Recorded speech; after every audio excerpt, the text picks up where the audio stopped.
This is VOA News. Reporting by remote, I'm David Byrd. A chorus of U.S. officials are warning about the spread of misinformation about coronavirus vaccines. AP's Jennifer King reports.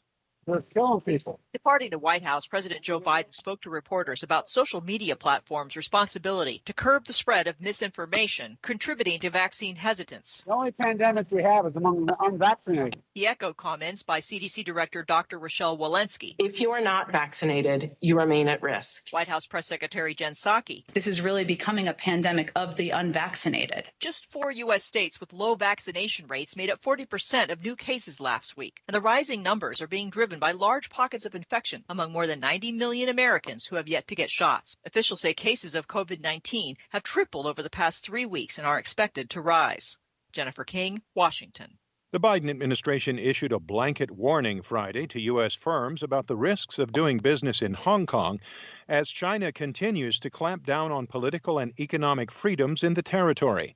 Speaking at the White House briefing, Press Secretary Jen Psaki said that businesses should be aware their security and reputations could be compromised. The situation in Hong Kong is continuing to deteriorate, and we continue to see Beijing assault Hong Kong's autonomy and democratic institutions. We've seen authorities use the national security law to make politically motivated arrests. 4 cabinet agencies, the Departments of State, Treasury, Commerce, and Homeland Security, released the 9-page advisory that alerts companies about the shifting legal landscape in Hong Kong and the possibility that engaging with Hong Kong businesses could incur reputational and legal damages.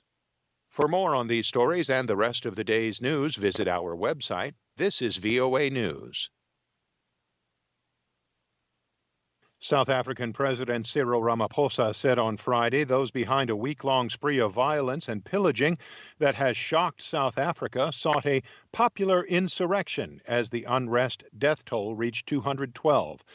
Ramaphosa also acknowledged in a television address Friday night that we were poorly prepared for the disorder, but vowed that we will find those who have instigated the violence. Over 2,550 people have been arrested in connection with the unrest, and special arrangements are being put in place to ensure that these cases are prioritized.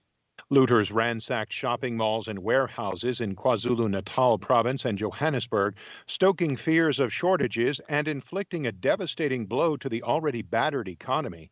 The unrest followed protests triggered by the jailing of former President Jacob Zuma, who is serving a 15-month jail term for snubbing a corruption investigation. Rescuers in Germany and Belgium fear more deaths after catastrophic floods swept through the western regions, crushing homes and businesses, sweeping away villages, and leaving hundreds of people dead, missing, or homeless.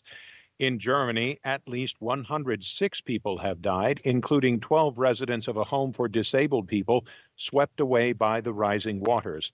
The death toll was the highest since a North Sea flood in 1962 killed 340 people. In Belgium, officials said there were at least 20 dead and another 20 missing. Belgium has declared an official day of mourning on Tuesday. By Friday evening, waters were receding across many of the affected regions, but officials feared that more bodies might be found in cars and trucks that were swept away. An Associated Press investigation found that there were few voter fraud cases during the 2020 election in Arizona. AP's Ed Donahue reports. Donald Trump visited Arizona before Election Day and said, "The biggest problem we have is if they cheat with the ballots." And after the former president claimed the election was stolen. The AP investigation found fewer than 200 cases of potential voter fraud. More than 3 million ballots were cast in Arizona. So far, only 4 cases have led to charges. No one has been convicted. Joe Biden won in Arizona by more than 10,000 votes. The AP findings go along with previous studies showing voter fraud is rare. But Arizona's GOP-led state Senate has for months been conducting what it describes as a forensic audit of results in Phoenix's Maricopa County. I'm Ed Donahue. Be sure to log on to our website, voanews.com. Reporting by remote, I'm David Byrd, VOA News.